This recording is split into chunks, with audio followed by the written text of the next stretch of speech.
Assalamualaikum warahmatullahi wabarakatuh. Assalamualaikum warahmatullahi wabarakatuh. Alhamdulillah rabbil alamin. Wassalatu wassalamu ala asyrafil anbiya'i wal mursalin wa ala alihi wa sahbihi ajma'in. Amma ba'du.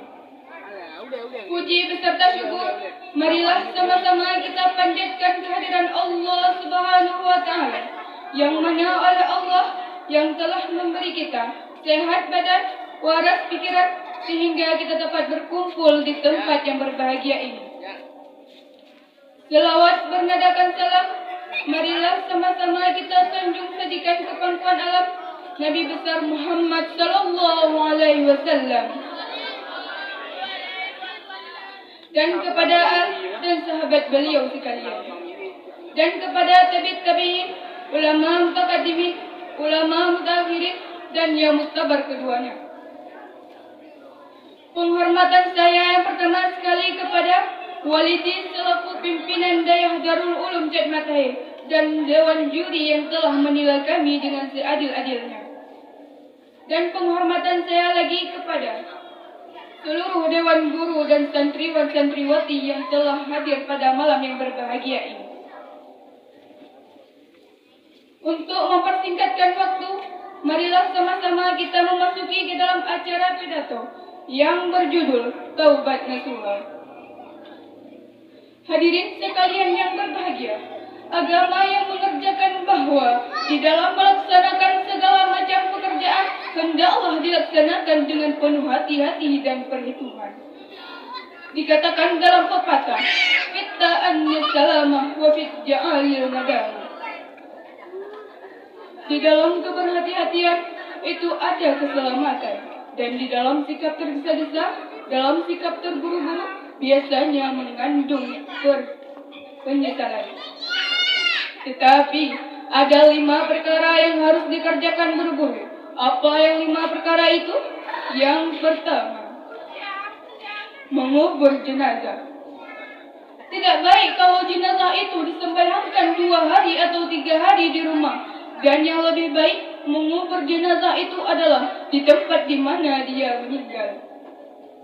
Contohnya adalah baginda Nabi kita, yaitu Muhammad sallallahu alaihi wasallam.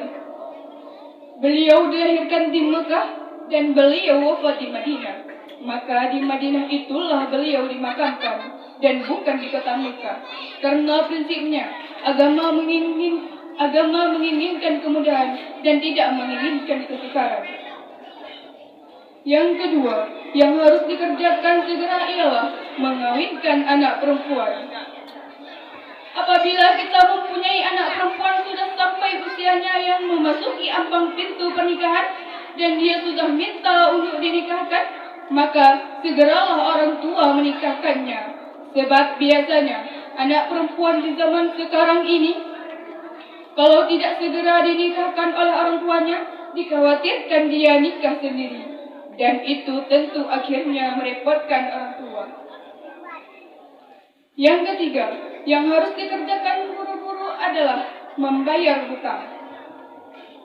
Apabila kita sudah berhutang kepada seseorang dan sudah ada uang untuk membayarnya, maka bersegeralah untuk membayar.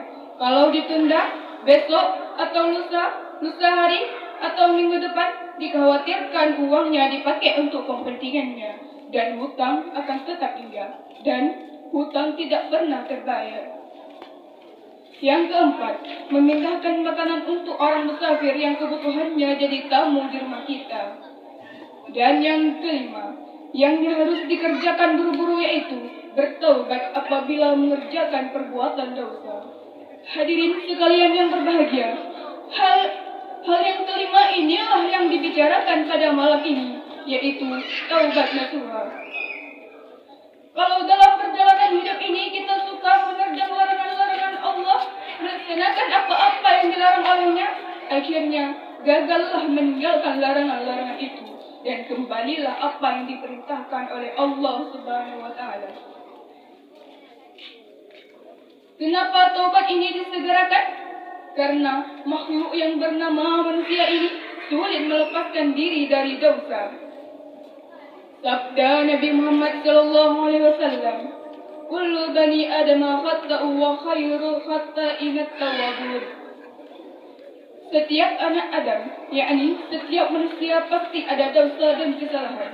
Dan sebaik-baiknya orang yang mempunyai dosa ialah orang yang segera bertaubat.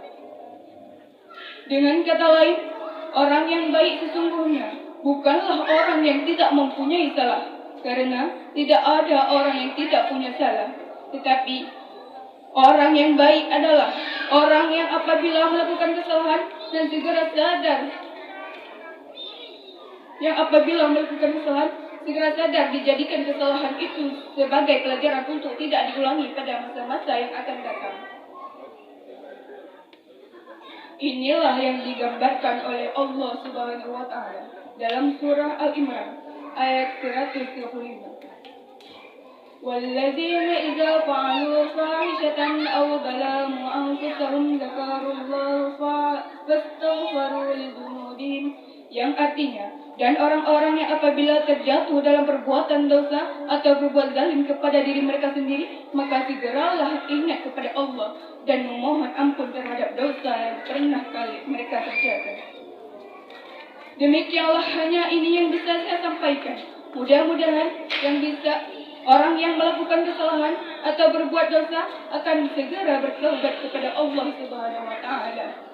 Saya akhiri, lebih dan kurang saya mohon maaf. Kalau ada kata-kata yang berfaedah di dalam pidato tersebut, mudah-mudahan bisa diamalkan. Kalau tidak ada, jadi tinggalkan. Akhirul kalam, wabillahi taufiq wal hidayah, wariza wal inayah. Wassalamualaikum warahmatullahi wabarakatuh. Waalaikumsalam warahmatullahi wabarakatuh. Tepuk tangan yang meriah untuk peserta yang barusan tampil.